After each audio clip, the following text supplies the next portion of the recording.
You got to make sure. I mean, it really depends on the flow of how far it's going to go downriver before it's discovered. For jurisdictional issues, of course. Yeah, but the smaller pieces, I mean, they're easier to weigh down and they separate out. It's your not local bad. wildlife has an effect on how fast. Also true. Also true. Yeah, of course. Are we going to go live? Or... no, we should at some point. Oh, I mean, hi. we got to start the show. What's going on with the screen? I don't know. I've got something wrong with the camera. I don't get it. It's very weird. It's very strange. I don't know why it's all messed up like that. It's very strange. Everyone is frozen. Yeah, I know. We're still trying to figure it out. I don't know. It's the funniest thing. I think have a weekly meme or something. I don't know. It's so funny. I can't keep ridiculous, you guys. I couldn't even hold my laughter for that is the dorkiest thing we've ever done. I couldn't do it.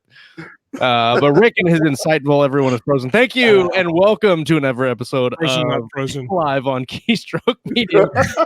We are live and frozen tonight on Monday, September 30th, episode 2019. That's right. That's right. Well, we had a couple instances in the pre-show where a couple of us were frozen, so we decided why not we just make everyone frozen and then we'll see what happens. Start the show and start talking like a bunch of goobers. And thankfully, you guys in the live chat really helped us out a lot. I appreciate that. It's like, so welcome. Let's see who won the first prize. Let's say Rick Partlow won the first prize. So around dominating for Rick. Always on top.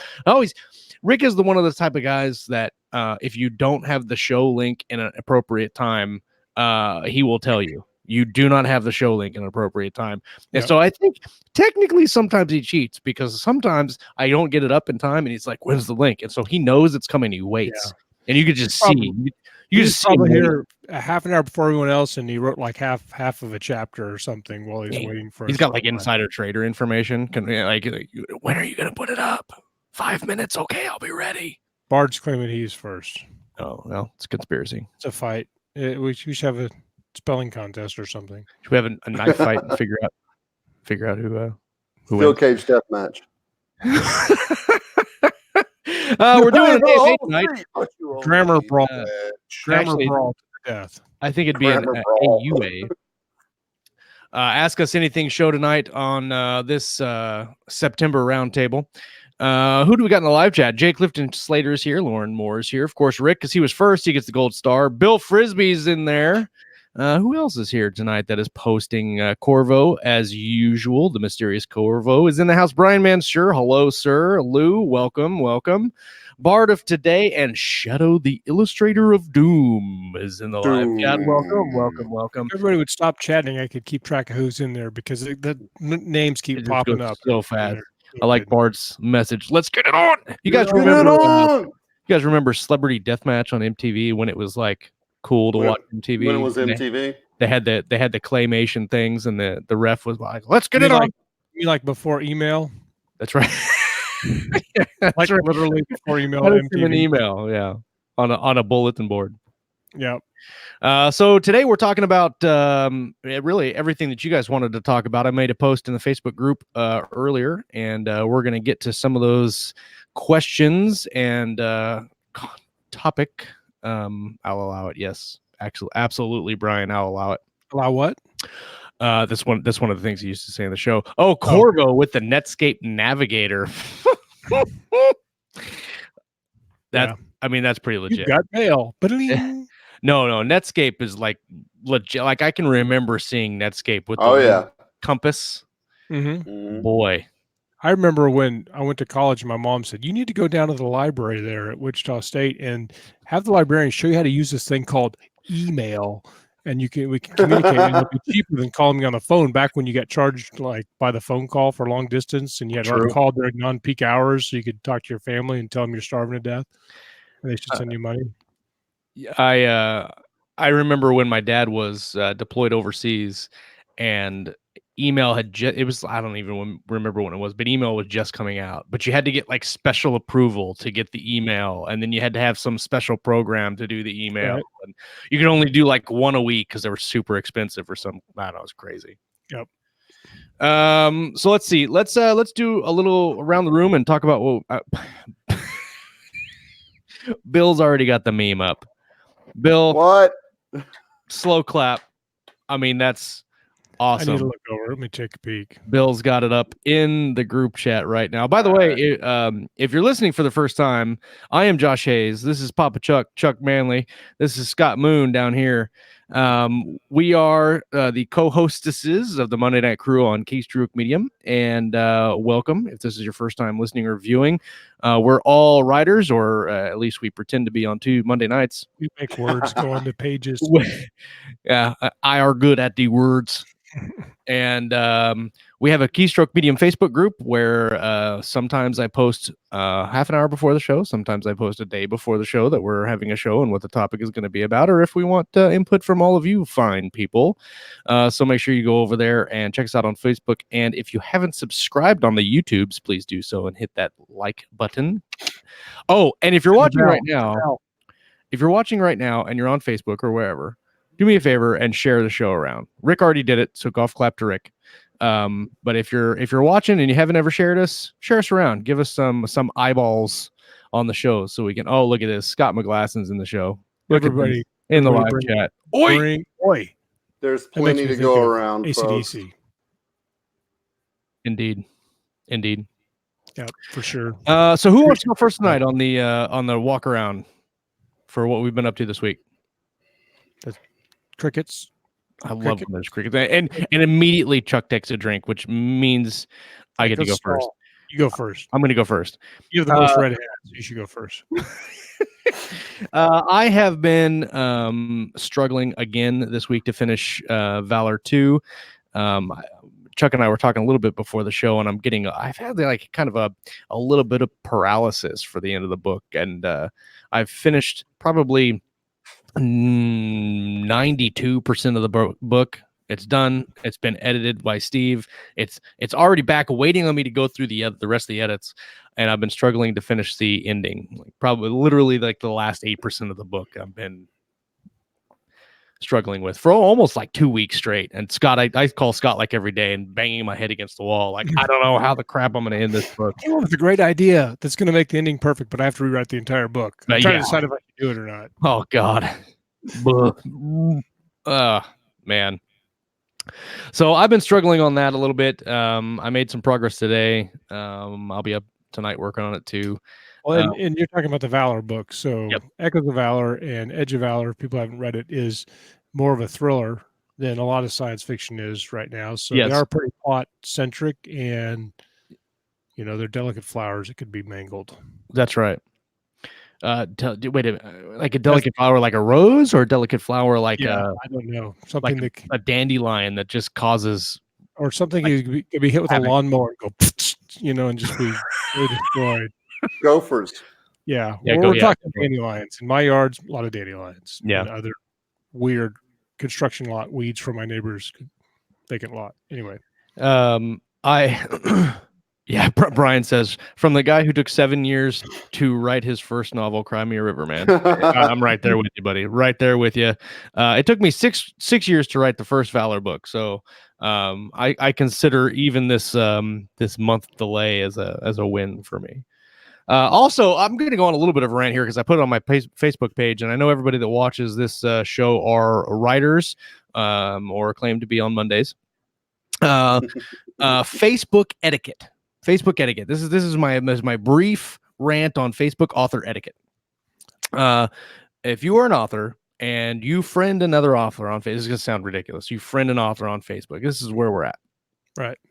We friend an author on Facebook and you're looking to make connections. I get it. Or you're a fan of that author or whatever. And that author accepts your friend request. Do not go, holy crap, he just accepted my friend request. Ship them a invite to your professional page or group. Don't do that. Oh yeah, it's very irritating. It more often than not will get you unfriended. It's kind of like going out in public saying, "Hey, hi, I know I just mentioned the first time. You want to shave my back?" It'd right. be great. Don't shave people's backs on the first date. Right. So words to live by. Here's the thing, because at that point you're, and there was somebody that mentioned it on my feed, and I answered, but sorry, my throat's kind of parched. At that point, you're not looking to make a connection. You're looking to sell your stuff. And I don't want to be sold to. A lot of those Twitter got real bad with that. They have those bots where, like, as soon as you follow somebody back, you immediately get this personalized message. Right. That's Thanks for Yeah. following me. Here's my book you might like. Ba-ding. Don't do that. Exactly. Yeah, Jay Clifton. I like you. I may buy your book and read it, but I need you to follow but I don't need to follow. Right. Yeah, exactly. So just think about that. If you're brand new and you're looking to make connections, that's one thing. Or you just like the person and you want to follow them, that's fine. Great. Like, I'm all about it. I'm pretty open to following anybody on Facebook. But as soon as I get that, hey, can you come like my page? That just turns me off right away. I get very There is one really other important rule they don't mention in the Facebook rule book, which they should, and you should only write Facebook posts, and you have to hold your breath the whole time you're writing it. If you can't hold your breath as long as it takes to write the post, you should just stop Facebooking. Oh, I see My what you're opinion. I saying. think that would help us out a lot as a society, and things like that. Now, on the same time, I've had people that we followed each other or friended each other back right away, and they immediately like ask for kind of like some advice about something, or bring up a topic that's obviously of mutual interest and talk about it, have an actual discussion. I'm okay Right. with that. Oh yeah, It's just for sure. like, hey, can you buy my stuff? Like, no. Right. I agree. not even So buying that it, was it's my time it that was takes my to little read it. rant. Yeah. Anyway, so what else? You got some other stuff you're doing besides Let's see, ranting? what else? We might be moving. We'll see. Did you look at that house? We went and looked at the house, and we'll find out from the bank tomorrow whether we get a pre-approved. Nice. And that'll be a fairly big move. So very cool. It's got the house is bigger since Jamie It's and big I. enough that I'm going to move my office to Josh's house. That's right. Our own office is like you can go out the door and go to the other one, like and then Oh, with our podcast and walk over to the other room and then walk. It'd be hilarious. No, Rick said you just built a deck and now you're moving. Yes, absolutely. That's what I do. Yeah. So that's going on. We'll find out more about that later on this week. I'm trying to think if anything else is happening. No, struggling on book 2. I'm trying to figure out after I write the third book in the Valor trilogy whether or not I should stay with Valor or do something else. I don't know. We'll see. I'll take a poll maybe. We can talk about the alien thing we talked about sometime later in the show if we run out of all the questions from the live chat. So yeah, who wants to go next? I think Pop Chuck should go next. Go.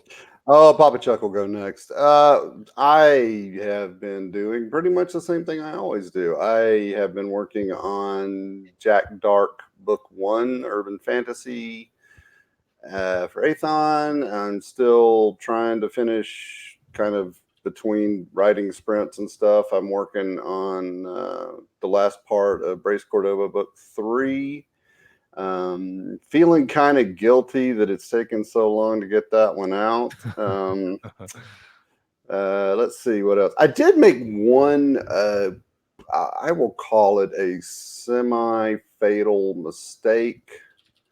This week, I went and bought my son just as a surprise because he's been doing a lot of stuff lately. He's a good kid. And so I went and got him a copy of Borderlands 3.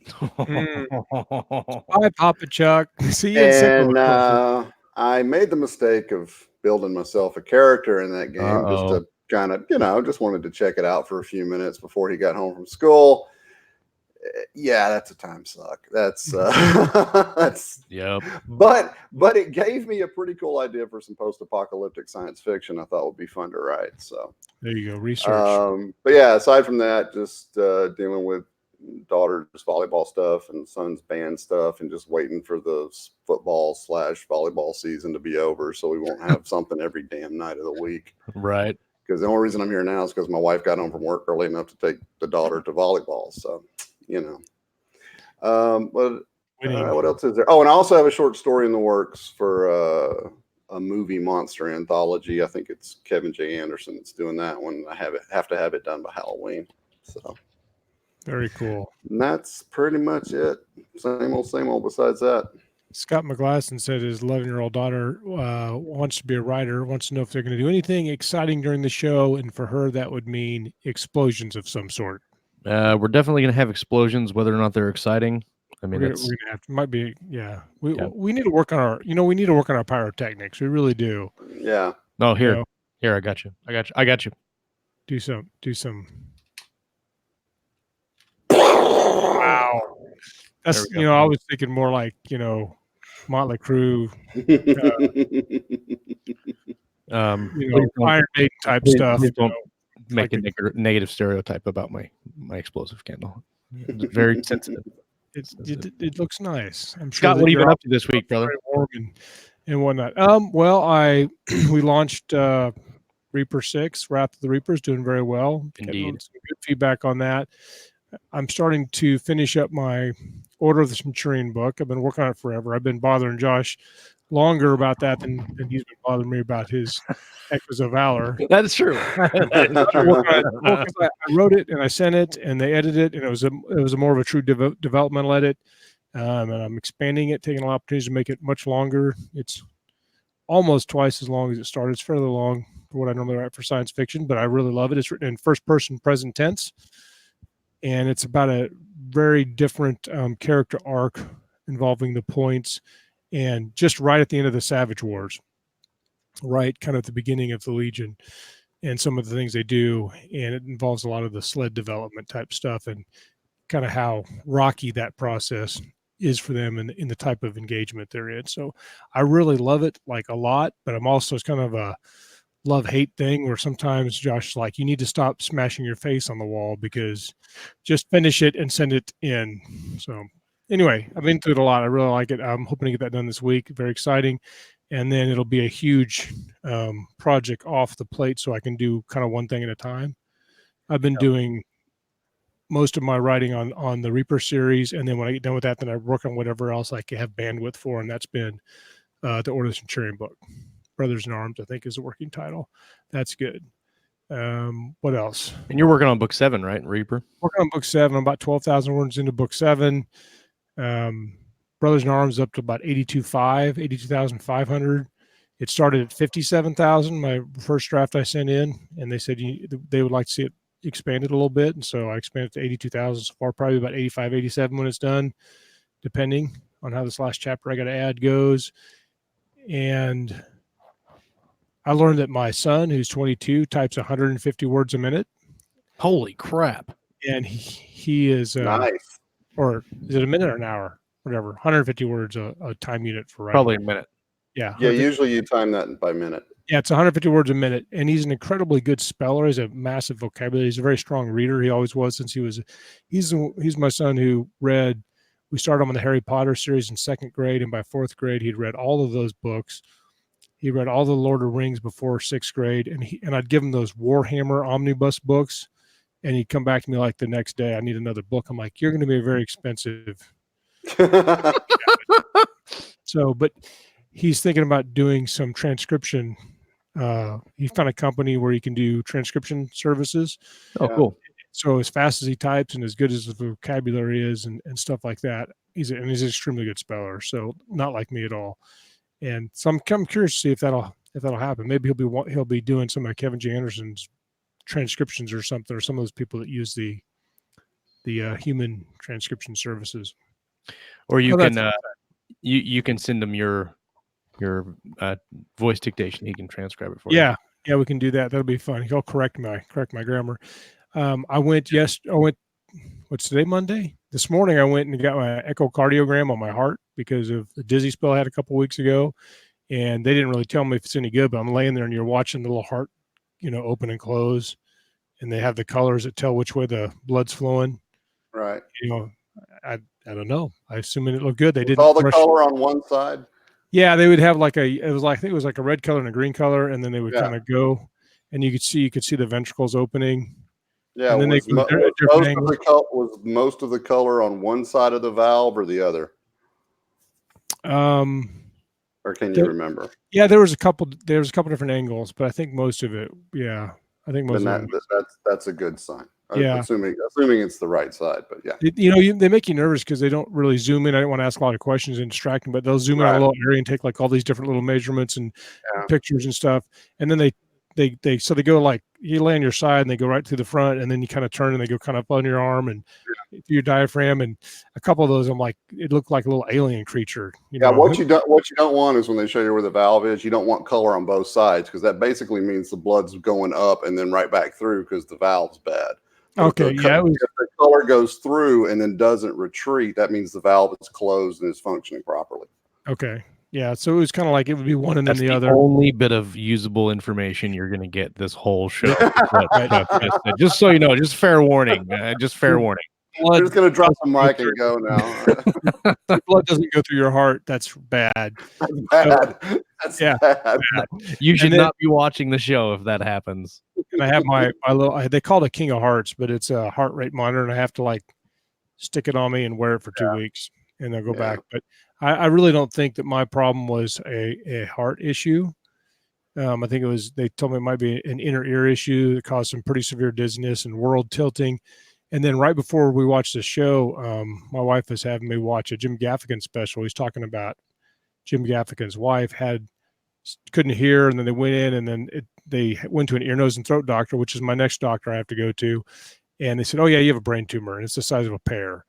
And so she obviously survived and is doing much better, but it was pretty traumatic for her. Yeah. So I come back with a pear in my head, then that's because I don't know. Not really a doctor, but so I feel pretty good about that. It was kind of weird. We talked about that on another show. I got dizzy on a call, and everybody's alarmed. And now I'm on work comp where I'm not supposed to go to high stress calls, whatever that is. Which that should be easy. It's very cut and dry. It's kind of a relative term. So when I call a high stress call, my idea of a high stress call is having to do inventory for the fleet. I'd rather go kick somebody's door down. It's much less stressful for me personally, but maybe let's hit on the show sponsor real quick, and then we'll move on to the AMA or AUA, as it were. Like last week, this week again, it's Wrath of the Reaper, and guess what, guys? It is hovering. It went all the way down to like 300 something on the Kindle store today. It's hovering around 329 is the highest I think we hit. Boom, at full price. 20. Nice. 329 was actually my call sign on the police department there for a while. There you go. Wrath, they just gave your car away. Thank you for that. Wrath of the Reaper, a military sci-fi epic, The Last Reaper, Book 6 by Scott Moon and G.A.N. Chaney. It's all on the line now. When Helic Kane and his allies search for a new home, the Exodus fleet faces their ancient enemies right when a captured scientist unleashes deadly experiments. Alon scout ships are drawing the Exodus fleet into a trap. Two desperate civilizations must work together to move a massive broken down fleet into a new system while dealing with external threats and an internal crisis. Dr. Ayres, is it Ayres, Scott? Did I say that right? Ayres. Has attempted to revive an alien race through DNA splicing. Always a bad idea. I mean, obviously you've seen Jurassic Park. Turn out very well. Doesn't turn out very well. But instead of resurrecting the past, he's created an unstoppable creature. He's created unstoppable creatures of extraordinary power, of doom. The Last Reaper and his allies have no choice but to fight against the new enemy, protect the Exodus fleet, and find a new home for thousands of displaced survivors. The only thing that matters now is winning the right to stay alive. Of doom. Doom. Wrath of the Reaper, Book 6. The link is in the live chat now, and it's going to be in the show description as well. If you're watching right now, go ahead and take a break, go buy it, and then come back so we can push Scott that much higher up the channel. It's $3.99.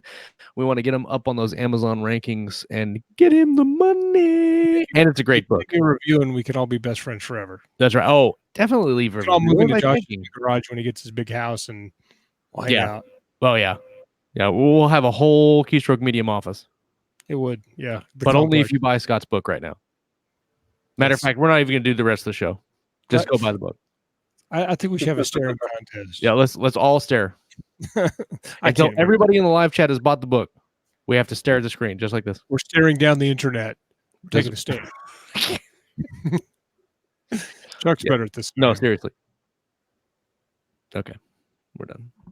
All right, let's look at what we have here in the group. Keystroke Medium is the group on Facebook. We had some good topics to talk about. Let's see, y'all. Beavers, I think, came up. I It always, always does. that's always my answer for any Always does. question. Sorry. Lauren Moore asks, what have you learned lately? I'm trying to think if I have learned anything lately other than that I could procrastinate to finish the ending of a book. Are we talking in general or writing wise? I guess it could go either way. Have you learned something new this week? I mean, I learned that the blood goes one direction through the heart, and if it comes You're back, welcome. it's bad. I did learn that. Valves are one-way valves. Yes. Yeah. Yes. Yeah. I've been watching, I don't know if it's something I learned necessarily, I've been watching a lot of mindset videos, and I'll have to circle back around and figure out what the exact lessons that I've pulled out of that. But I've watched a bunch of those, and that's kind of helped me keep going lately. Mm. I've learned that I can get up at 3:00 in the morning on my days off, Right. and not die. Right. What about you, Chuck? Have you learned anything? Oh, never mind. Go ahead. no, go ahead, man. I'm thinking. I don't know if I'm an old dog. It takes I have them a trouble minute. with new tricks. I don't know if I learned it, and and this is kind of it's going to come across very self-serving. But so the last two books of the Last Reaper series, Flight of the Reaper and Flight of the Reaper and Wrath of the Reaper were both pre-orders, which I've never done a pre-order on a major collaboration before, and they had a lot of pre-orders. From the numbers I saw, I mean, by my standards, a lot. I don't know, for Jeff Cheney's probably just like normal day run-of-the-mill stuff, but then but they still ranked, and everybody says never do pre-orders because your book, it'll kill your rank, it'll ruin your rank forever. But that's not apparently always true. I don't know what the inside factors are, if it's just something else that just happens to be lucky this time. But I guess what I've learned is you don't have to be afraid of the pre-orders. If you have I think pre-orders on book one are not a good idea, but if you have a good launch and you want to do a pre-order, then I think they're not bad, because that's a good time. That I love book one. I think I'll buy book two, and then when it comes out, they'll alert me and I'll read that. So I'm more pro pre-order than I used to be. That's what I've learned. One thing. And do you think when you say don't do a pre-order of book one, do you think if you have a pre-order, if you're like, say for you're established, and so if you start a new series, do you think you could do a pre-order, and then on your books, if you put in, hey, you go back to your books that you already have out and say, hey, this book is here, or whatever, do you think it's okay to do a pre-order as you're established, or just for the series, do you think? If you're established, or if you have like a really engaged like Facebook group and your newsletter is very engaged, I think that you could do that on the first book. That's a good clarification. For most people, I think that it'd be a little bit riskier on that, but maybe I don't know. We should talk that through sometime. We should see if anybody's got any data on, because I know everybody does pre-order data, but I wonder if they do it with those specific parameters, just to see if it's any different. Let's see. Just Chuck, did you think of anything? No. Okay. Let's see. Please go over the different types of outlining and styles of discovery writing. If time permits, let Scott do a monologue on his active romance love series. It's very short. I have an active romance. It's set in Canada, and it's set in a vacation retreat colony of people who love staring contests. So it's not a lot of dialogue. Basically one description. It's pretty good. I mean, I'm not gonna lie, I like it a lot. It's available for pre-order.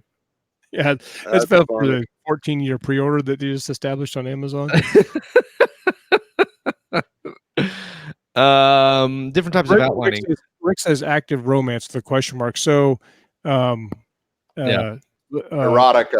Lefebvre, how do you say Lefebvre or Lefebvre? Lefebvre. He's the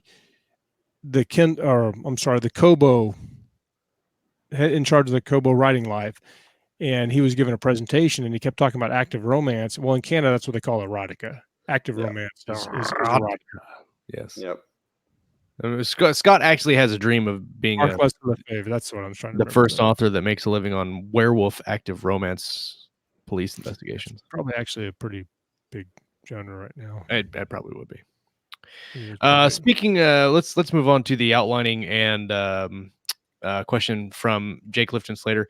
Different outlining methods. We've talked about it before. We've got a couple episodes on it. We probably need to revisit. I was thinking today we should probably revisit some of the episodes we had that deal with basics, because we're getting a lot of new faces in the live chat and a lot of new viewers on the audio feed.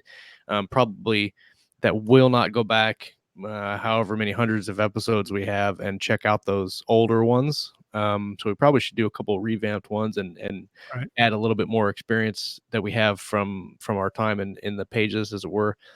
For me, the outlining and discovery writing, I am a heavy outliner. I have been for a couple of years, but I usually leave it open to discovery write at different places. So I will write my outlines generally on notebook paper. I'll write them all out on notebook paper and then put them together after the fact. And while I'm writing, though, some of the outline will have like, and there's a fight scene here.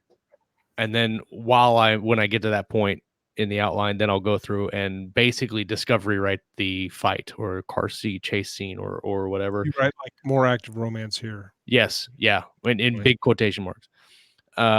Some of my discovery writing comes in the form of dialogue, where I know in a certain scene they have to get from point A to point B, and I know that there's highlights in this scene that I want to touch, and I might even write a sentence or two of dialogue in the outline. But when I get into actually writing it, I could take a 200 word note on a scene and turn that into 2,000 words, just kind of bouncing around and playing with discovery writing on that. It's kind of bitten me in the ass a couple times because I knew vaguely the end of book 2, but I did not, when I started writing it, didn't actually sit down and solidify it before I started writing, and that's probably why I'm in the problem when I am right now. But I think I've fixed it, but it's taken me several days to fix it. So that's my process right now. I'll put it up in Scrivener and spread out the outline. I'll type everything out on the outline first before I start drafting, and then and kind of that is actually some of the drafting process, where I'll take the outline notes from the page, put them into Scrivener, and then fill out different things in the outline and make things a little longer, and then I'll go through and start writing. What about you guys? I have an interesting outlining story. So we talked about story engineering, or somebody brought it up. I can't remember. We've been talking about Story Engineering by Larry Brooks, and it's a book basically advocates a 4-part structure. We can go all kinds of things, but basically the first part's a setup, the middle is divided into 225%, and then the end, there's like a final door or final, critical point, where after that it's just kind of executing the stuff, and you can't have new information come in after that. So that's really quick. But so I love that thing, and I started outlining more, especially writing for a collaborator. But with the last, I think, 3 Reaper books, I've done my outline, and then I get to about 60,000 words of a 70,000 word book, and I'm barely halfway. So what I had to do, well, for sure, the last 2 books, the first one I was kind of muddling around, but the last 2, I just cut off the last 25%. And basically made it your traditional 3-act structure. Basically, my middle must have grown or something grew. I outlined it in 4 parts, but the first part always takes more words. So I'll have usually about 30,000 words in part 1 of a 4-part thing, and then I'll shift some of the critical decisions that have to be made and work it so that it's more balanced for the pacing. Well, what that's done the last 2 books is when I finished Flight of the Reaper and Wrath of the Reaper, I had 25% of the next book already outlined on accident. Oh, nice. So when I outline, what I take away from that, maybe lessons learned from our earlier question, is that when I outline, I always write more in my story beats than I anticipate. Yep. They just grow out of control. So I don't know. What about you, Chuck? My method has kind of I don't know, I'll say evolved since I joined Keystroke Medium back in the day. I used to have this thing I call tactical storytelling. And it's basically the same, but these days, what I'll do is, unlike Josh, I have my little clipboard and notebook and all that stuff. And whenever I sit down to start a project, book, trilogy, whatever, I'll sit down and I'll just sort of write a general synopsis of the whole thing. And I mean, very short. You know, like you were talking about having a 200-page outline thing. Mine will be a sentence or three for whatever point I'm trying to hit. Right. But I'll just write out the general synopsis of the novel. And then I go into what I call my plot point outline. And basically, I will decide, okay, this is going to be the inciting incident will be this, and then this thing will happen, and then later on this thing will happen, and then I'll do that all the way to the end. And I'll know, and you know, and the ending could be as simple as big showdown in the saloon or whatever, you know. Okay. But I know where it's going to start, I know where it's going to end up, and I have specific things that I hit between those 2 points. And I got this little thing called a plot dot that I use to remind myself. Bill, screenshot that. Yeah, it reminds me, okay, don't forget you need this, don't forget you need that, that Hold kind that of up thing. again, Chuck. Hold that up again. Thing. That's pretty cool. Somebody clip that. Yeah. It's actually very helpful when you move it across the screen for someone Some of the terminology, like the pinch point. Yeah. But anyway, and so once I've got those things hammered down and I know this is going to happen and this has to happen and this has to happen, I'll start writing. And all my discovery writing is how do you get from this point to that point? Because in my head, when I start writing, I may think, oh, okay, well, this is going to happen. And then this guy's going to do this. And then that's going to lead to this. And when I start discovery writing, it completely gets flipped around and I get there a whole different way. And usually the way I end up getting there is better than the idea I originally had. Right. So I have those original ideas in mind, but I just kind of let myself go between the plot points in the first draft. And just, it doesn't matter how shitty it is. It doesn't matter if it's stupid, whatever. Then when I've got the whole thing done, the first draft, I can go back and say, well, that's a little awkward. Let's switch it to this, you know, and I can kind of polish the turd and tighten it up. So I guess my method, I would these days I would have to call it plot point outlining. And I have to say too that one of the things that didn't negatively affect me, but it definitely affected me while writing book 2 is that I had an entire plot thread that I had been thinking I was going to include the book even when I was writing book 1. And I had to delete the whole thing. I had to delete the whole thing, and then I had to go back through the entire story and take out all the references to that character because she wasn't in the story anymore. Right. And then I had to change the ending to make another character do what she did. And so it was that was a thing that I had to. It wasn't really a struggle. I talked to Scott a couple times about it, and I was like, I don't know if I should do it. It's a good chunk of the book. I mean, we're talking a good 10,000 words out of the book. Yeah. Just on one character, but she wasn't necessary in the story, so maybe we can bring her into book 3. But probably that's actually something else I do that I didn't mention before I do the plot point stuff. When I'm doing like the general synopsis of the book, I actually go and I'll do little character outlines for all the major characters. You know, like the hero, the sidekick, mentor, girl, love interest, whatever. You know, just the characters I know for sure are going to be there. I'll have little outlines for them. And I found that doing kind of casting it, because I'll get pictures off the internet for this is what the guy looks like and da-da-da. And I found a lot of times that if I'm putting a list of those characters together while thinking about the story at the same time, if I suddenly say, okay, I need to put this character in there, I can kind of foresee how, hey, you know, maybe I don't need that character, you know, with the story I'm telling, maybe that would just be this, unless I just need a throwaway that I can have murdered or something. Right. You know? So that's something else I do too before I actually start laying out the plot points and stuff. Having that background cast is interesting. That's what's caused me a lot of problems with my Order of the Centurion book, is because in the developmental edit that I got back from Nick and Jason, one of the things it said is, because I had purposely designed several missions to be 2 characters because I wanted to focus on these 2 characters and make them easy to write as far as the dialogue and going back and forth. And they said, well, it really fit this story in the kind of the spirit of the whole Galaxy Edge if it was like the whole squad or maybe even the whole platoon. And so I took 3 major sections in the book and changed it from 2 characters to like a whole squad. Well, there's lots of different things that happen, and what because it changes how you react to everything and how people would talk and all the dynamics.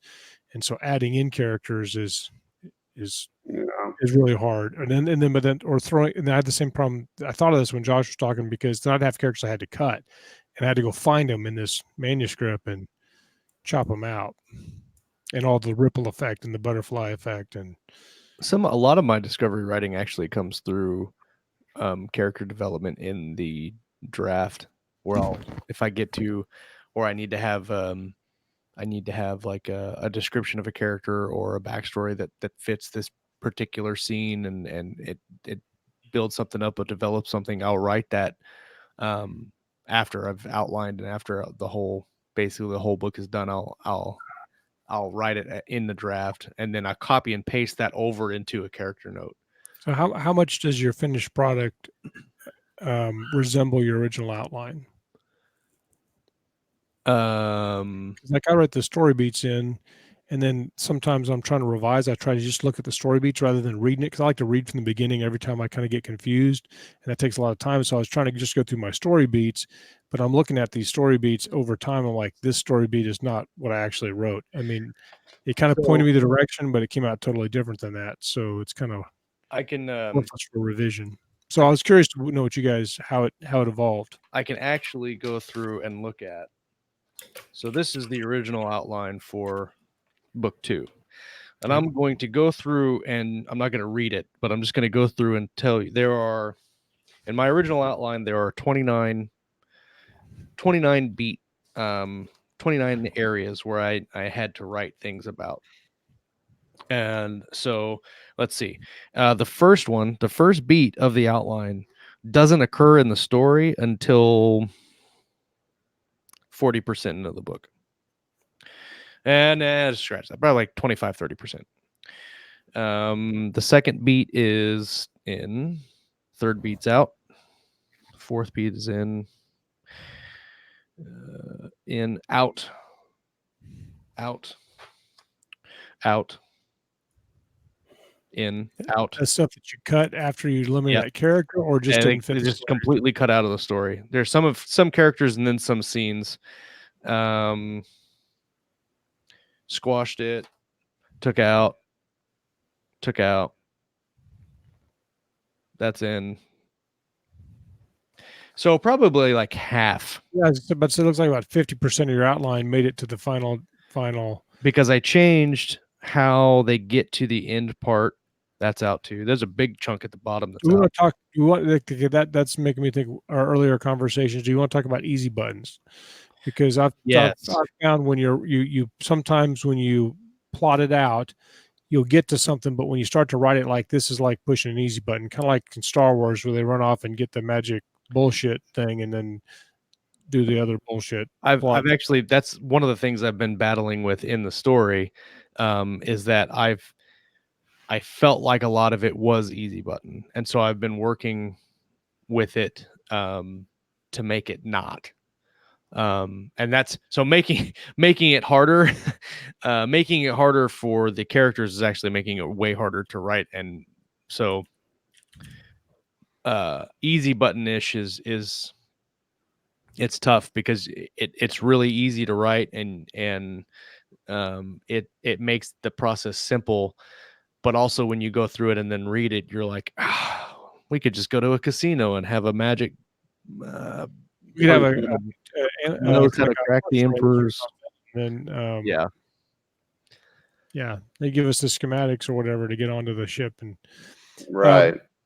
So So yeah, I was gonna ask you to describe how that happens. So you're reviewing, you're revising or something, and you're reading through it, and you could go, I'm not satisfied with this. What's the next step? Right. To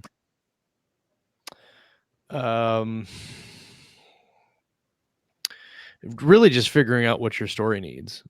right. Right. Yeah. Like, if your story, like for me, I completely changed the ending of the story from one thing from A to B, like completely different. There's no similarities in the ending that I outlined and the ending that I'm trying to write now, because the story, it necessitated it to get to book 3. So I had to change things in the story for the story. It's kind of a tough question because I think it's gonna be different every time. Right. Well, I know that I've definitely been cruising along, and then it's like stepping on a patch of ice or something, and that's often where my stories expand out of control and get lopsided with the pacing, is because I'm trying, like, that's too easy. We need to make it harder, and then pretty soon you're writing a whole different book, and my outline goes out the window. Well, and I think Yeah. go ahead, Chuck. Well, I was just going to say, I mean, somebody just asked, Bard just asked, so if your story's not following your outline, do you stop and replot? And I think that's basically what we're talking about. And I think that, it's a case of, if you have a very rigid outline, I really believe that kills a lot of the discovery process. Because in my experience, when I tried doing really, really rigid outlines, the writing basically just became a checklist.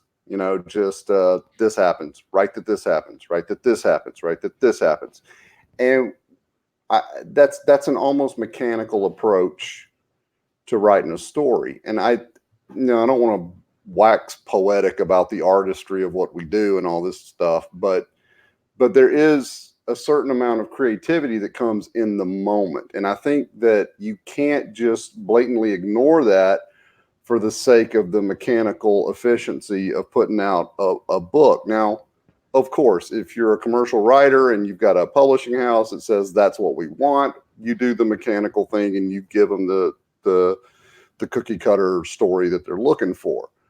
But what we're doing is indies. I think we have the room to be a little more creative. And I think that if you find your outlines not working, it's just a matter of staying conscious of the ultimate goal and seeing if there's a way to indulge your creativity while still getting the reader to the point in the story that you're trying to get them to. That's why I like to leave those wide open spaces between my points and my because I'll tell you right now, the book I'm working on right now, a brand new character showed up between 2 plot points that I didn't plan on him being there, but once I got into the story and started writing, it made perfect sense. Yeah. And today he actually has turned into a kind of minor antagonist for the hero, and it makes perfect sense for everything I've written. I think you it's should full. always pursue. I think you should always pursue those, because those are like a gift.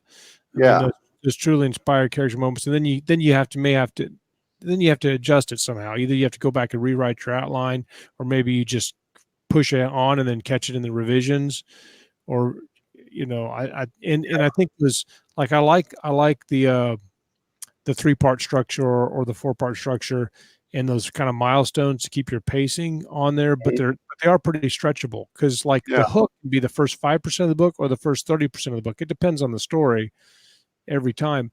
The most important thing I get out of that structure, and I'm not a big structure person, is that you have to have the ending set up with enough room left in the book to make it not feel like a Deus Ex Machina. Like it was forced or Deus Ex Machina, like you're saying. You can't have the solution appear in the last 5% of the book, because that's stupid. You got to set it up. They got to make a decision and commit to the ending. Yeah.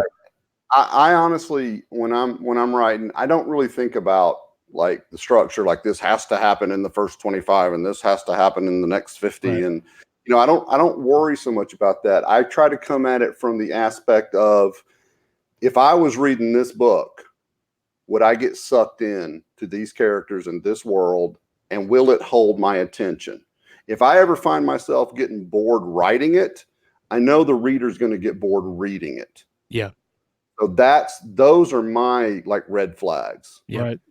You know, and that's one of the reasons that I'm having so much trouble with Brace Cordova 3 is because there was some spots in there where I was just kind of like, this is, you know, what I'm thinking I would put this down if I was reading it, you know? That's a tricky spot, because I agree that you're right. If you're bored, your readers are probably going to be bored. But Right. it was actually a marketing blog I'd read. I wish I could remember who said it exactly, but you have to remember that your readers are not you as a writer, and what they No, want story is not all, you know, because that is the struggle. Is it personal taste or is it me exercising my craft? right. And like as an author, you know everything about that character that is literally going to go in, you know, and you have complete control.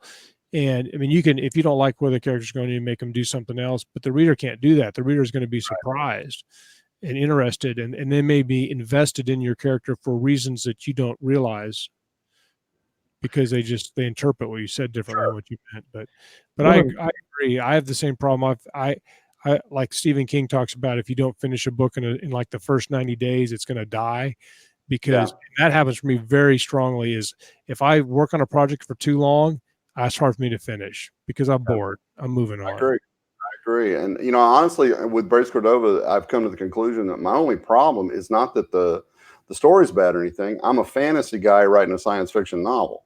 Right. And that, you know, and I, you know, they're great characters and the books are popular with the people that have read them, but it's just that that maybe that could be the thing I learned is that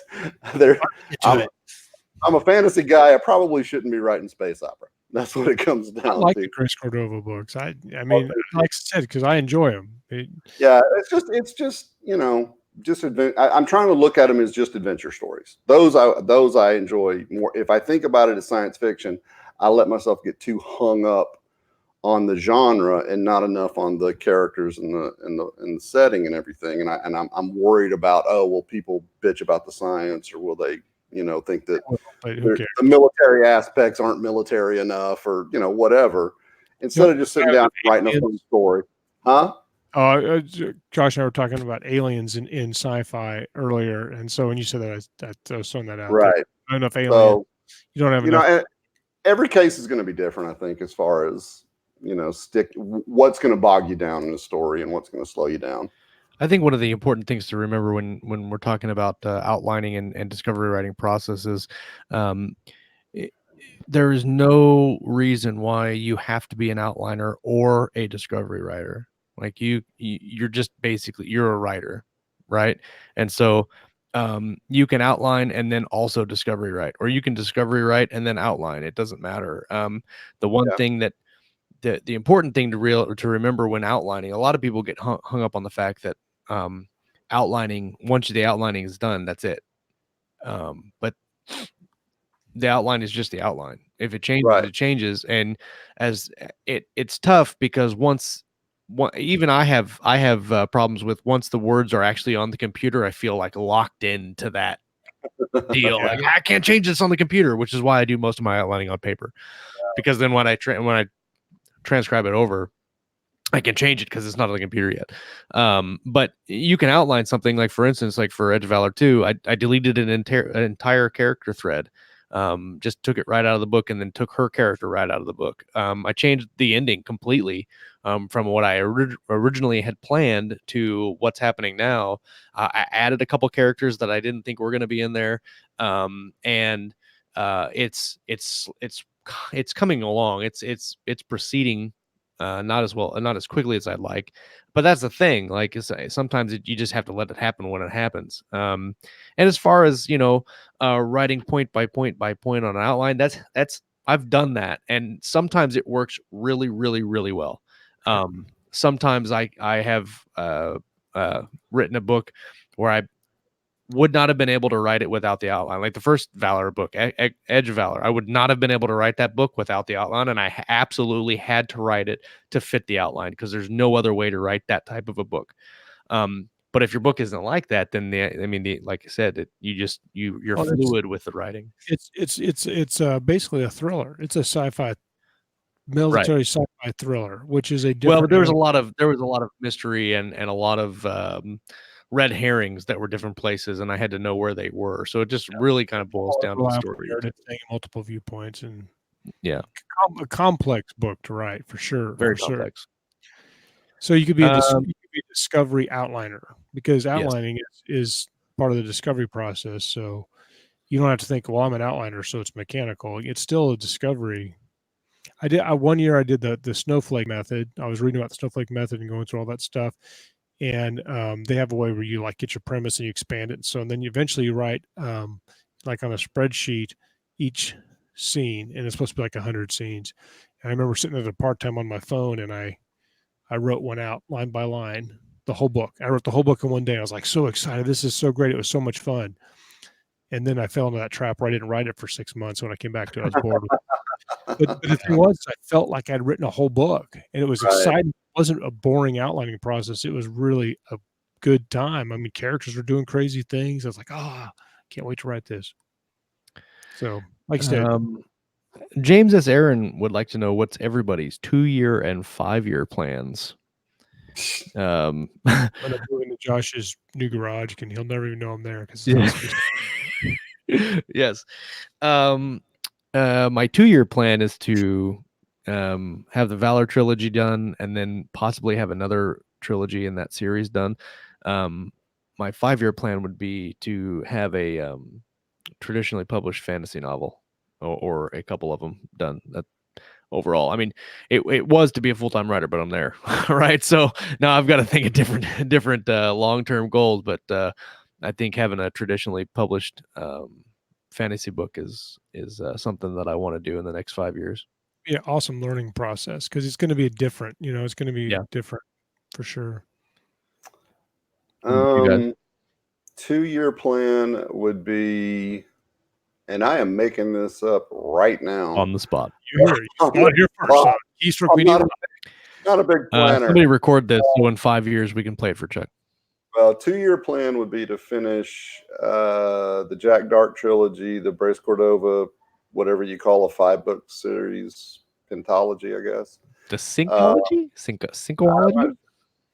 And then also finish the Pickman Files trilogy.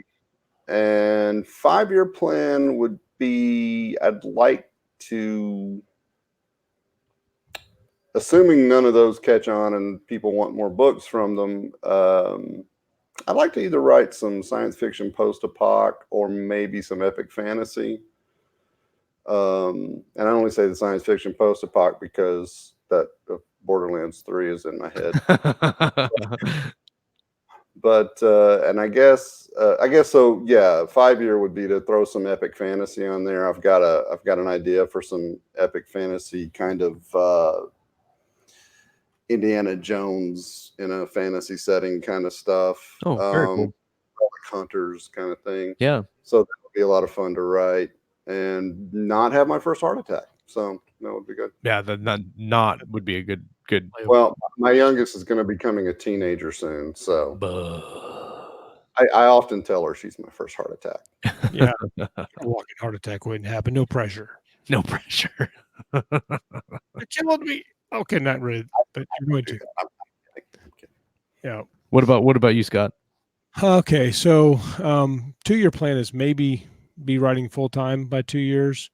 5-year plan is definitely be writing, and that's kind of a cop out because that's kind of when my retirement will hit and make it smart, even if I wasn't writing to retire. Right.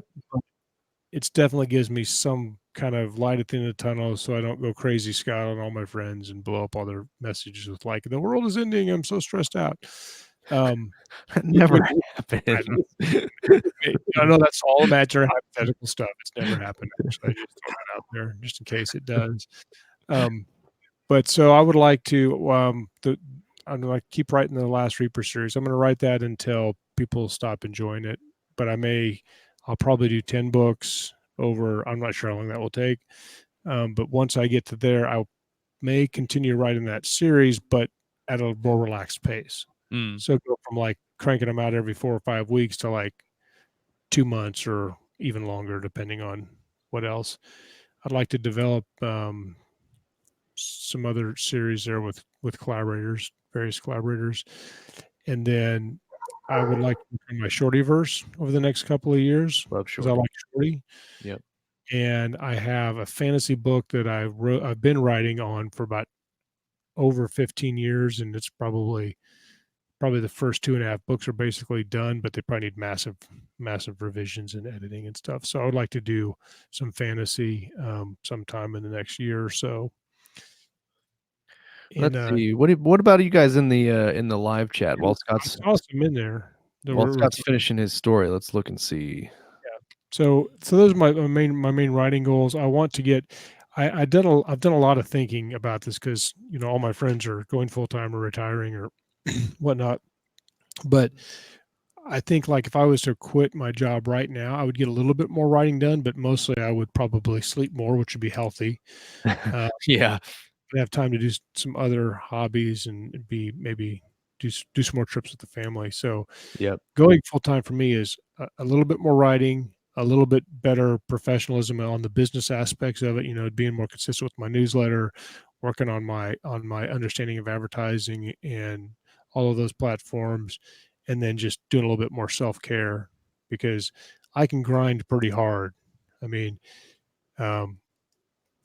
like for example, I was at work one time and I heard a young officer complaining that he had to work 7 days in a row because they switched his days for drill.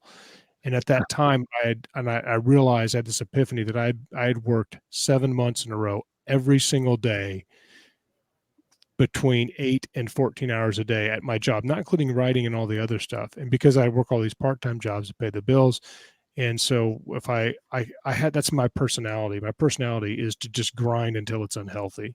That's hardcore, dude. Yeah, and it's not necessarily a good thing. I mean, it's a little bit psychotic and it's hard to pull out of because I literally don't have any other hobbies. I write, I work out, I hang out with my family and go to work.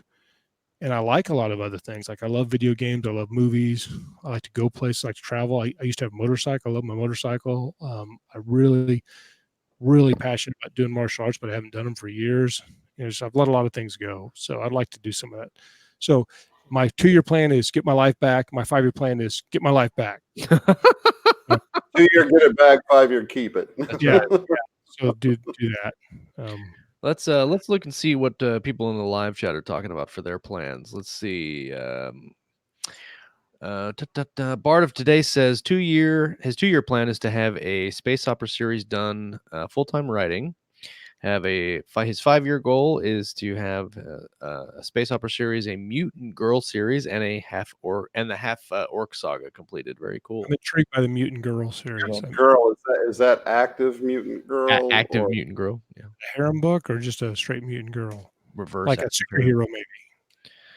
Let's see. Rick Partlow says, my 2-year plan is to diversify my writing into small publishers and collaborations. God, somebody said that. If only we would have known that somebody said that sometime. Where did that idea come from? Where did I hear that? No idea. Before? I like that idea, Rick. I should do that. That's a good. I also really love talking about our StreamYard platform here. I like that you can put those questions up there on the screen. That's I'm digging. So if people listen to the podcast, they should come watch the YouTube channel too. You definitely need to come. His 5-year plan is it's way better than his 5-year plan. See, that was going to be my answer for both of them. Yeah, but I'm no idea at all. I may look for Bigfoot. Let's see. Shadow says in 5 years, I just hope to have a career. That's a good 5-year plan. JR says he will not be dead in 5 years. That's a legitimate plan. Let's see. Jake Clifton Slater says 2 years, more short stories, and more in my Warlock series. 5 years, hell, I'm old and I'll be lucky to live that long. Buying bananas is a challenge. Green bananas. No. Oh, that's awesome. Don't forget the ice cream. I have a green banana story for future episodes. If somebody, we already talked about Scott's stories last time. Let's see. One is probably fit for the public, but we'll save it.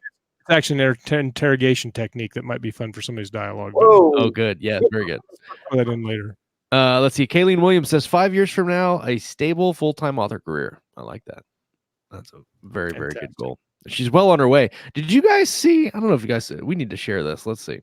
Did you guys see that she's in Yudhajaya Vijay Ratna's most recent short story collection? Did you guys see this cover? I did not see this. Kayleen is on the freaking cover. Hold on. Kayleen, Yeah, check this good out. on you, girl. No, you Good guys on gotta check this out.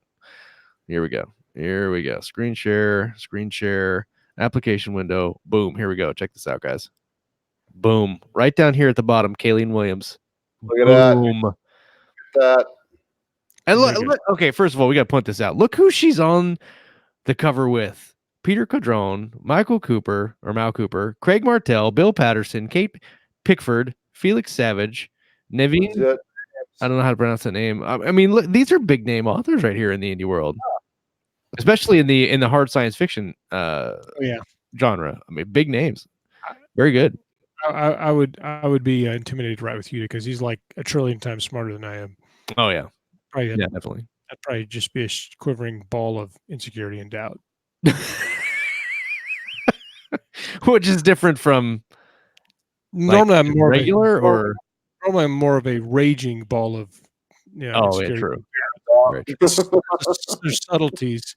Let's It's all the subtleties. let's everybody give Kayleen a golf Keys Rock Medium golf clap of congratulations for her newest anthology production.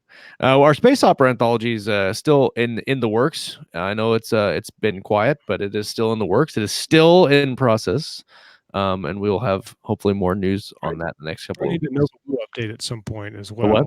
Nova Blue. Oh yes, we do. We have a couple of stories in, and actually, I need to send Jamie Ibsen an email on that. Actually, Did you guys do stories? we haven't got an open call yet, but we No, I mean the two of you. Did you? no, but I think I'm going to do one. After reading some of the book submissions that have come in, it makes me want to very badly. At the time that we kicked it off, I wanted to be supportive of it, but I didn't have the bandwidth. But man, it just seems like a good one. Yeah, Bardate says, answer my email, Josh. Oh man, that's right. I'm at that with everyone. Ask Lauren. Look, if anybody has any question on how horrible it is to deal with Josh, just ask Lauren. Lauren knows. By Lauren, email. Yeah, Lauren kicks me in the face on Messenger every day. Answer your email. Let's see. There's a couple other things, but we're hitting our time though. Yeah, I'd really like to hear everybody's goals. I mean, it's because it's the community Goals, that's let's push here. people forward. Yep. And a lot of our regular loyal community members in here today, and everybody's got these goals, good ones. We didn't get to Rick's question about plot structure. We talked a little bit about plotting a little bit. Maybe we can kind of take some notes on that and come back with another episode about it. That'd be a good one. Yeah. I think it would be. And if you missed it, Bill put a really good meme picture up in the group under this thread for the show. So you need to go check that out because it's legit. I think I'm going to make that my profile picture. You should.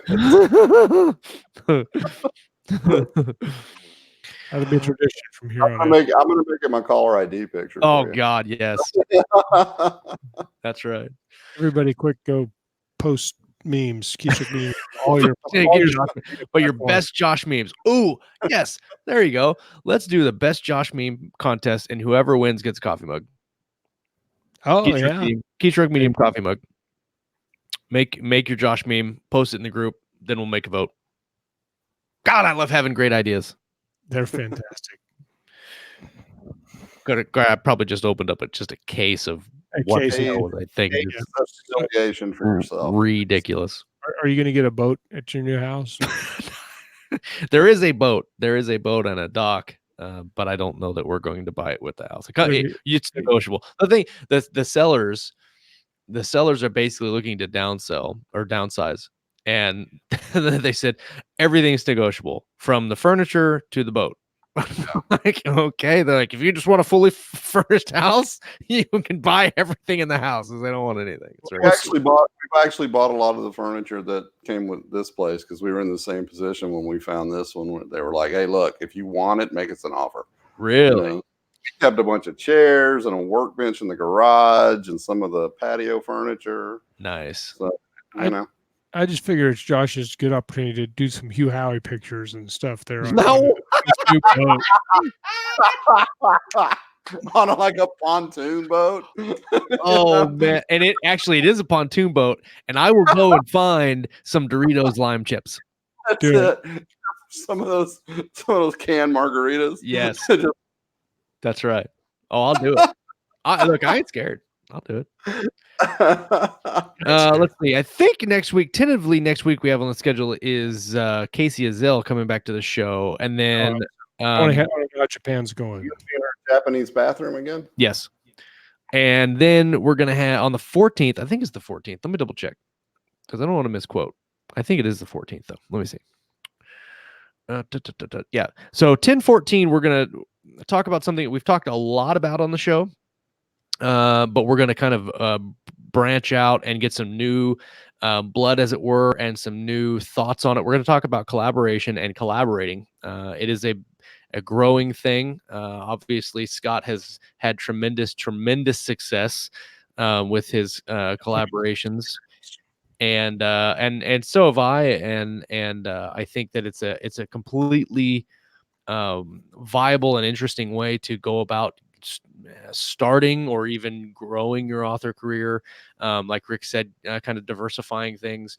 Collaboration is fun for the most part if you've got the right partner. And I so think we can put together some best practices, especially if you're starting, like doing a short story together first or something like that. absolutely.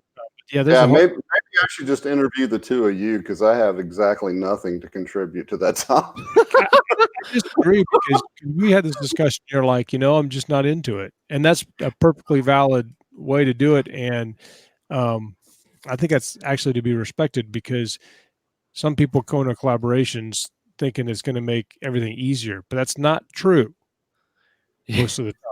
Guarantee anyone that tries to collaborate with me that it will not make things easier on them. Papa Chuck doesn't approve of this message meme. That's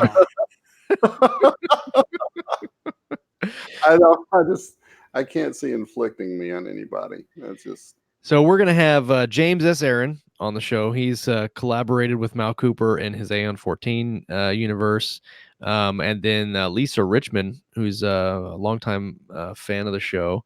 There's another one. I can't find his name. I think. No, I can't find his name. There's a couple of them. There's going to be a couple of us on, and we're going to be talking about collaborating from different series, different ways of collaborating, and hopefully get some really good conversation down. As I think a lot of people are looking to do that, and maybe we'll have a couple weeks where we're talking about collaborations because it's a really big thing to get into and break. It's right now. Everybody's doing it. Yeah. We're going to get some other people, so you don't have to just hear us talk about the collaborations. Wasn't that the plan? Yeah. You get some new perspectives, new blood. So good times. I will verify whether or not Casey's going to be on next week, and but definitely turn in on the 14th for that collab episode. Let's see what's going on Writer's Journey. Let's see. Oh, they don't have anything on the schedule this Thursday. Calendar. I mean, I say that, but I don't have anything on our calendar either. So it's not. Yeah, we. So if Casey can't make it next week, we could do the plot thing that yeah it was at about that probably. I'll verify with Casey, and if we don't, then I'll put a thread in the group about plot, and we'll talk about different things. So let's see. Oh, look at this. This is the best comment all night. Just check that out. Just right there. Let's leave that there for the rest of the episode. The remainder. That's your takeaway. That in a review on YouTube. Yeah. Kayleen says they're going to talk craft topics with Ellen on Thursday. Oh, that'll be a fantastic show. Fantastic. Also, it didn't make me want to choke myself. Ellen's show, the editor, is doing very well. If you haven't watched any of the episodes, go check them out on YouTube. They're also going to be, I think at least one or two of them are coming out on the audio feed. We're going to switch them to, I think every other week instead of every week. So she has a lot more to talk about per episode. She's also got a pretty busy, and she's got a lot of stuff going on. She's very busy. So her and Walt will be bringing you those every couple of weeks. They're fantastic, bits of information for authors looking to improve their craft. So they're talking about that stuff with Ellen, and then let's see, Idea Generation with Jason Wynn is going to be the week after that, and then speaking of story engineering, Larry Brooks is going to be on the show on the 17th to talk to them about story engineering. So you do not want to miss that at all. That's kind of a big deal. So that's slightly a big deal, just FYI. So yeah, that's the show for this week. What is this going on? Jake, hello, ladies. The Armour Clinic is open and the Love Doctor is. Did you get any of that, Scott? Oh, God. No, you guys can go and read it. That's awesome. The memes are already showing up in the group, so just FYI. Memes are already populating. This is awesome. So good times. Thank you guys for coming and hang out with us, everybody in the live chat. If you're listening on the if you're listening on the audio feed and you're not watching live, come and hang out with us Mondays and Thursdays. It's a really phenomenal time, and obviously you can see the live chat gets kind of rambunctious sometimes. So thank you guys for supporting the show. If you had not subscribed, do that. Share us on Facebook, share us on Twitter, or wherever your social media journeys take you. That will help us grow the show and get some more good content coming your guys' way. So for Chuck Manley and Scott Moon, or just plain Scott, as we like to say. Just plain Scott. Thank you guys for coming and listening to us. Come back and hang out with us next time. We're going to talk about some reading. We're going to talk about some writing, and of course, everything in between right here on Keystroke Medium. Night. Later, guys.